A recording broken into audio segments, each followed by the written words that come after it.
I began subletting a rental house cabin for a couple months in 2023 when my dad and I were bucking heads and I needed to move out. The actual renter of the apartment was having his own personal issues causing him to leave the apartment, and I'll just refer to him as my landlord to make it easier.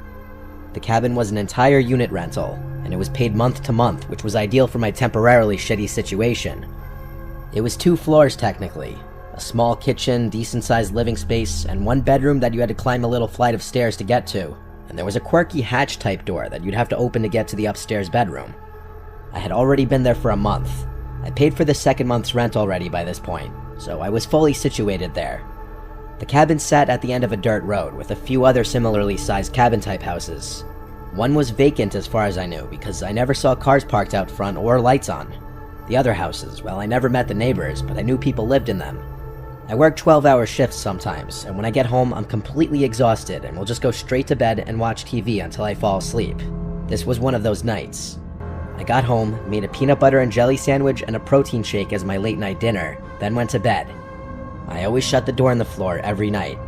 I find myself to be uncomfortable at night, having the entrance to your bedroom opened. Something about it makes me feel exposed or vulnerable, though this door on the floor didn't have a lock. This cabin was made for 1 person or a couple. I was watching TV in bed when I heard it.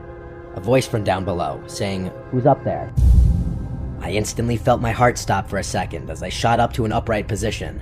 It sounded like it came from inside the house, but it also could have maybe come from outside.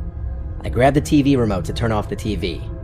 I crawled over to look at the circular window above the bed. I didn't see anyone out there, but it was also very dark. I said, "Who's there?" And the deafening silence that followed afterwards led me to getting off the bed and putting my hand on the handle to the door. I lifted the door and looked down the staircase. I actually said my dad's name, thinking maybe he came over. And there was no response. I walked downstairs. I was extremely scared. I flicked on the first light switch I passed. The living room lit up. As I expected in the back of my head, there wasn't anyone down there. I was still chalking this up to someone from outside. I turned on the front outside light and looked out the windows, and there wasn't anyone in front. By this point, I was really confused. I turned off the living room light and climbed the stairs back to my bedroom, shutting the door on the floor. I was pretty awake now, so I turned the TV back on, and not even 5 minutes later, I heard pounds on the bedroom door from below. They sounded angry or like they were supposed to scare me. If there was any doubt before, this confirmed it. Someone was in the house. I left the TV on this time and just stayed completely motionless because I was genuinely too scared to move an inch. The scariest part was whoever was down there could easily open the door as there was no lock. I laid silent for about 20 minutes, and once I felt comfortable to move, I looked for my phone, and of course, of all times, it wasn't on my nightstand. I couldn't find it. I may have left it downstairs. So I opened the door of my bedroom and looked down the stairs. With the constantly changing light from the TV screen, I could see just a little bit down the stairs to the living room. So I went down the stairs quietly, and when at the bottom, instead of turning on any lights, I ran out the back door barefoot and ran to the nearest neighbor's house where I knew people lived, and I saw their lights were on. I knocked on the door a bunch of times, and then I noticed someone at the window next to the door, looking at me. I didn't know how long they had been watching me. I yelled through the glass explaining what happened, that I'm his neighbor, and that I need a phone to call the police. He definitely heard me, but he just stared at me. It was unsettling, and I started to back away from the door as I realized he wasn't even responding to me, just creepily watching me. I looked around the road and saw no other houses in the distance with their lights on. Momentarily, I had a thought. What if that guy had something to do with it? I went back to my rental through the back door, which was closed just like I left it. I went inside and locked it and turned on every light in the tiny house. I looked not only for an intruder, but my phone downstairs, and I finally found my phone in my car when I thought to look there. I was so tired earlier that I left it in the center console. I went back inside. The TV was still on up in the bedroom. I climbed the stairs, and when I got to the top, I saw someone sitting on my bed, staring at the TV. It was a man. I screamed, and he turned his head slowly to look at me, and before I could see anything else, I ran back down the stairs and outside, and now with my phone, called 911. I sat in my locked car, watching the house on the line with 911, and I saw someone walking past the backyard of the house, disappearing into the woods. I told the operator this. When a police car arrived, the one officer checked the house and upstairs room after I told him that I saw someone, most likely the intruder, walk away into the woods. He asked if I had any other places to stay that night, and so I swallowed my pride and went back to my dad's house for the night after packing some of my important stuff. I returned to the house the next day and stayed another night, then collected the rest of my stuff. Luckily, the landlord agreed to giving me some of my money back. He asked me what the man looked like, and after that, he didn't ask any more questions, which to me is pretty sus. Something was unusual in that situation, from that creepy neighbor ignoring me to the landlord's random urgent need to move out, to someone full-on breaking into the house. Maybe it's all connected, or maybe I'm overthinking it.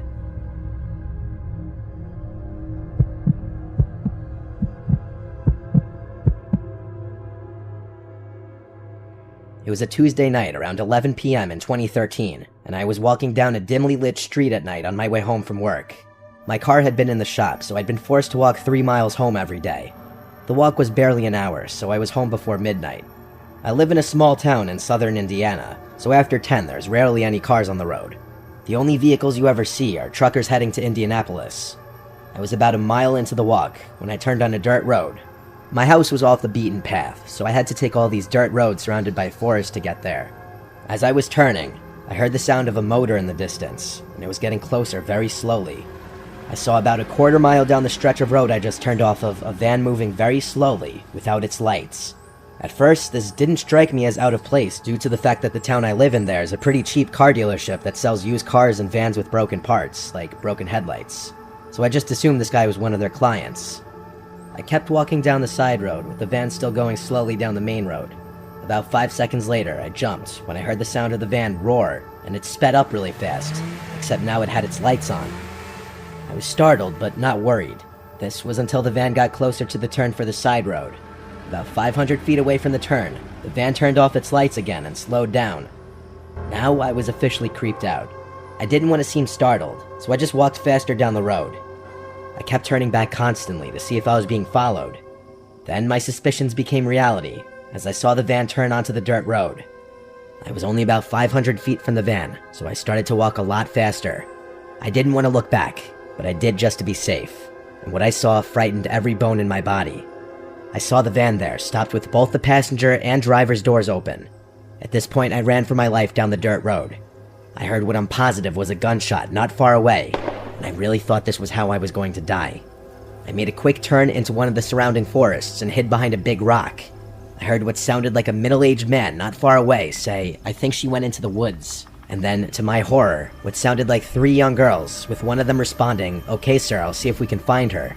Now I wasn't fearing for my life. I was worrying I was going to be forced into whatever sick group this was. I was covering my mouth, trying not to make any sound, when I heard the man say, "Whoever finds her doesn't have to drink the blood tonight." A million thoughts ran through my head. Is this some sort of satanic cult? Are these girls kidnapped? Will I become one of them? I spent what felt like an eternity sitting behind a rock being scared of any sound that I could hear. Then to my relief, I heard cop sirens nearby. I stayed there just to be safe. When I felt the courage to look from behind the rock, I saw red and blue lights right outside the forest. I ran out screaming for help, and the cops came to me and said, "Ma'am, do you know about this body?"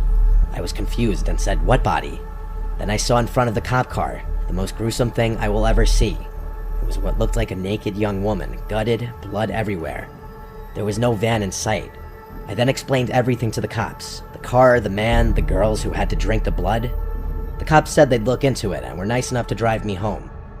That night, when I couldn't sleep, I looked out my window to see the van, the same one from before, driving slowly without its lights on down my street. This time I was smart and wrote down the license plate. I called the cops immediately and told them what I saw and gave the license plate number. As expected, when the cops came, the van was long gone, but what they told me is what will horrify me to this day.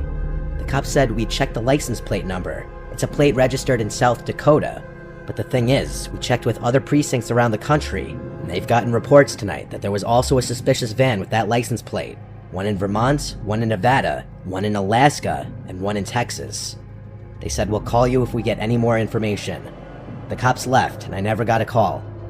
I don't really believe in the paranormal, so my best guess is that it was some sort of cult that used fake license plates to do their sick things all across the country, but I guess I'll never know. I moved out of Indiana, and now I make sure when I see something suspicious, I bolt.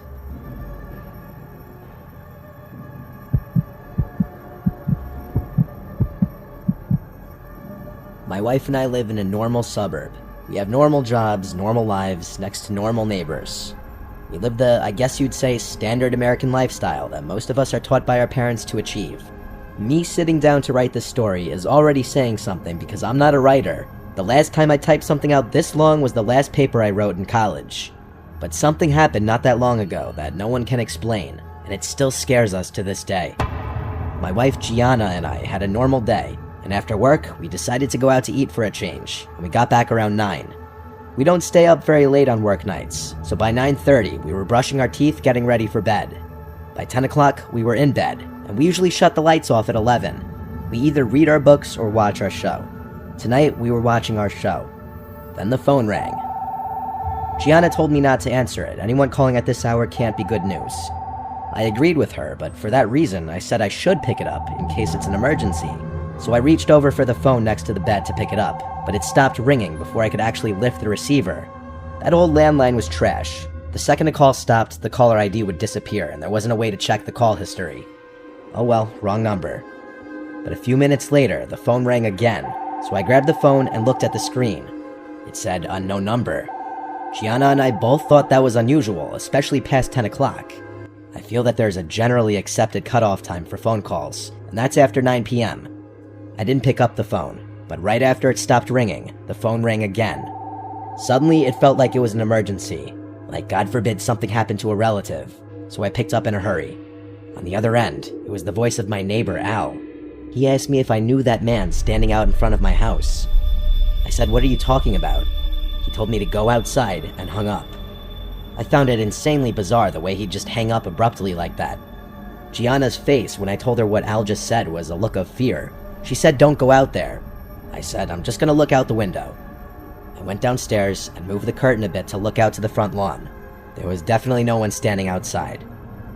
I opened the front door and then the storm door and stepped out to the front stoop. I looked around and looked into the bushes right in front of the house. Nobody. So I got a little annoyed at the idea that Al would prank call us this late on a work night. It also just felt a little out of character for him to do that. I went back to bed and told Gianna that no one was out there and Al was probably messing with us. She was just as confused by that as I was. It just felt bizarre. She told me to call him, and so I did, but it rang and went straight to voicemail. So I left a voicemail saying, "Hey Al, what was that call about? Give me a call back." Then the phone rang. It said unknown caller again. I picked up, and it was Al again, saying before I could even say anything, "Go outside. There's someone standing outside your house." He said it in a calm, slow voice. Then he hung up. I got up and said out loud, "Alright, what the hell is going on?" I told Gianna to wait here. I went downstairs and back to the window. I looked through the curtain, and this time I saw someone standing right at the end of our walkway where it met the sidewalk. He had a hood over his head, effectively covering his face to just blackness. I was honestly shaken.